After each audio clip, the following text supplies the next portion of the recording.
ওয়ালা তুবাজ্জির তাবযীরা, এবং কিছুতেই অপব্যয় করো না। মাটি থেকে যখন কোনো কিছু উৎপন্ন হতে শুরু করে তাকে বলে আল বাদর। একজন কৃষক যখন ফসল রোপণ করেন এবং তা থেকে যখন কিছু উৎপন্ন হয়, তার মাঝখানে অনেকটা সময় অতিবাহিত হয়ে যায়।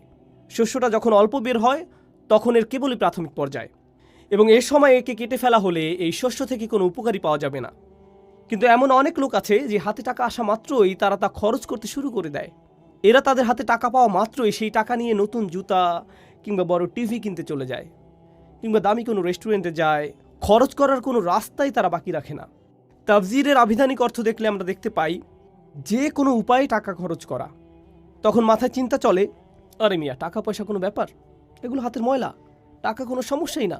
আপনি চলে যান বড় কোনো দোকানে, জিজ্ঞেস করেন আপনাদের সবচেয়ে ভালো টিভিটার দাম কত? দোকানি বলেন 1.5 লাখ হবে।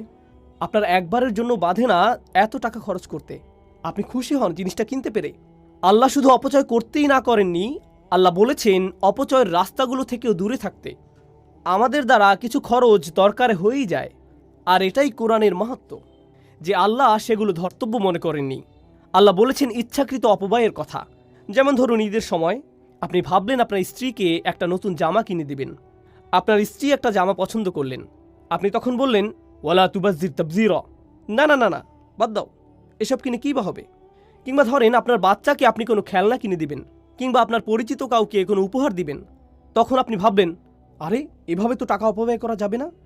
অথবা ধরুন আপনার একটা নতুন গাড়ি কেনা দরকার, কিন্তু আপনি ভাবলেন এত টাকা দিয়ে নতুন গাড়ি কিনে কেন বাজে খরচ করব, তার চেয়ে পুরনো কোনো গাড়ি কিনলেই তো হয়। আমার তো যাওয়া আসা দিয়ে কাজ চললেই হলো।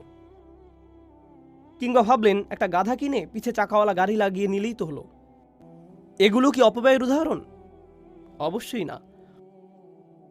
অপব্যয় যখন আপনি লাগাতার খরচ করে যাচ্ছেন অপ্রয়োজনীয় বিষয়, এমন জিনিসের জন্য যা আপনার দরকারই নেই।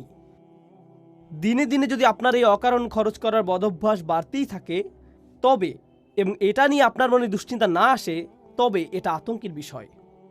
আপনি আপনার পরিবারকে কিভাবে সাহায্য করবেন? মুসাফির কোনো ব্যক্তিকে কিভাবে সাহায্য করবেন? কিভাবে গরিব মিসকিনদের দান করবেন? সব খরচ করে ফেললে কিভাবে কাউকে সাহায্য করবেন? সব তো আপনি নিজের দরকারে অদরকারে খরচ করে ফেলছেন। আপনি আপনার বাসা ঠিকঠাক করেন, কোনো সমস্যা নেই। কার্পেট বদলে নতুন কার্পেট নেন, কোনো সমস্যা নেই। কিন্তু আপনি যদি বারবার এগুলো করতে থাকেন তবে এটাই লা তুবাজ্জির তাবযীরা, যে কারণে আল্লাহ পরের আয়াতে কিন্তু বলেননি ইন্নাল্লাযীনা ইউবাজ্জিরুন, আল্লাহ বলছেন ইন্নাল মুবাজ্জিরিনা। আরবি ব্যাকরণের নিয়ম অনুযায়ী এখানে এমন লোকের কথা বলা হচ্ছে যারা নিয়মিত অপব্যয় করে। এই ধরনের লোকেরা অপব্যয় করাটাকে নিজেদের অভ্যাসে পরিণত করে ফেলে। আর এদের সম্পর্কেই আল্লাহ কোরআনে বলছেন ইন্নাল মুবাজ্জিরিনা কানু ইখওয়ানাশ শায়াতিন, নিশ্চয়ই অপব্যয়কারীরা শয়তানের ভাই। এখন এই বিষয়টা নিয়ে একটু চিন্তাভাবনা করি।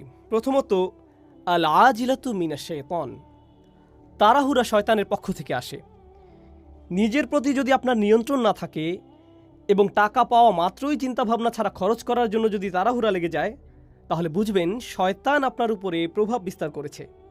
দ্বিতীয়ত, আপনি যখন বেহুদা জিনিসপত্রের পিছে টাকা খরচ করতে শুরু করেন, যেমনটা মানুষ করে, অপ্রয়োজনীয় জিনিসের পিছে টানা খরচ করতেই থাকে নিজেদের বিনোদনের জন্য, এবং একটা সময় তার মনে হয় এতেই তো সুখ, আর এই সুখ অনুভূতি দেয়াটাই শয়তানের সাফল্য।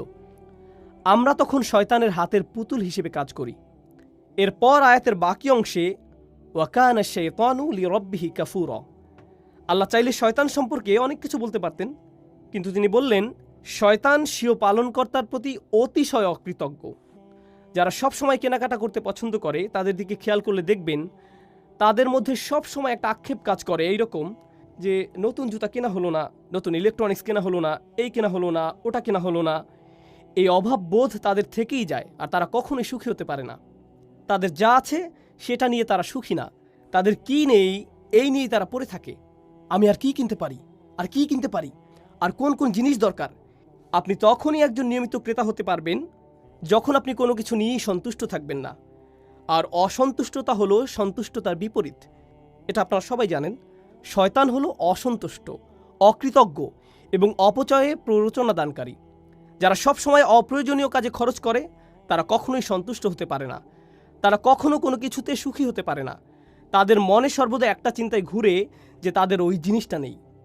ধরুন এমন কোনো ব্যক্তির একটা সুন্দর গাড়ি আছে, আর আপনি তাকে বললেন, বাহ, আপনার গাড়িটা তো বেশ সুন্দর, কিন্তু সেই ব্যক্তির নজর তখন অন্য গাড়ির দিকে। সে ভাবে আমি আসলে ওই গাড়িটা নেওয়ার কথা ভাবছি। তার সুন্দর একটা বাড়ি থাকতে পারে, আপনি হয়তো বললেন আপনার বাড়িটা তো বেশ, কিন্তু সে তখন বলছে, আরে না, কি যে বলেন, কবে যে এই জঞ্জাল ছেড়ে ভালো বাড়িতে উঠব। সে চায় আরও নতুন বাড়ি, আরও ভালো বাড়ি। আমাদের অনেকের এই আচরণের ফলে আমাদের সন্তানেরাও এমন হয়ে যাচ্ছে। আমরা তাদেরকে একের পর এক ভিডিও গেম কিনে দিচ্ছি, সেই ভিডিও গেম কিনে দিতেই থাকি, আর তারা জমা করতে করতে বিশাল স্তূপ বানিয়ে ফেলে। তোমার তো এত এত গেম আছে। হ্যাঁ আছে, কিন্তু এই গেমটা নেই। আমার খুব আফসোস হচ্ছে এটা নেই বলে। এই হলো তাদের অবস্থা। আমরা আইফোন নিয়েও এরকম করছি। কি মিয়া, আপনি নাকি আইফোন 4 চালান? আস্তাগফিরুল্লাহিল আযীম। মুসলিমদের এত পিছিয়ে থাকলে চলবে? আইফোন 5 কিনেন, এরপর একে একে আসে মাত্র 5 চালান, 5C নেন, 5C চালান। হ্যাঁ রে মিসকিন, 5S কিনতে পারেন না? আর যার 5S আছে সে রাতে বসে আল্লাহর কাছে দোয়া করে, আল্লাহ আইফোন 6 কবে আসবে? অর্থাৎ আপনি আপনার কাছে যা আছে তা নিয়ে কোনোভাবেই সন্তুষ্ট হতে পারছেন না।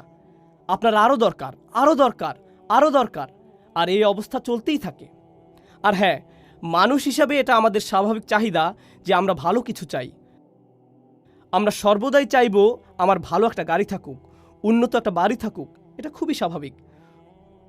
দোকানে গেলে নতুন জামা কাপড়ের দিকে আমার চোখ যাবেই, যেগুলো হয়তো অনেক দামি বা আপনি কিনবেন না। এটা স্বাভাবিকভাবেই আসে। কিন্তু আপনার সাথে অপব্যয়কারীর পার্থক্য এই যে অপব্যয়কারী জানে না কখন থামতে হবে। সে খরচ করেই যায়। সে কিছু দেখলো, তার ভালো লাগলো, সে নিয়ে নিল। পরবর্তীতে কি হবে এ নিয়ে তার কোনো মাথা ব্যথা নেই। আপনার অনেক কিছু পছন্দ হতে পারে, কিন্তু তার মানে এই না যে সে সব জিনিসই আপনার কিনতে হবে। নিজের যা আছে সেগুলো নিয়েই সন্তুষ্ট হতে শিখুন, অল্পতে তুষ্ট হতে শিখুন।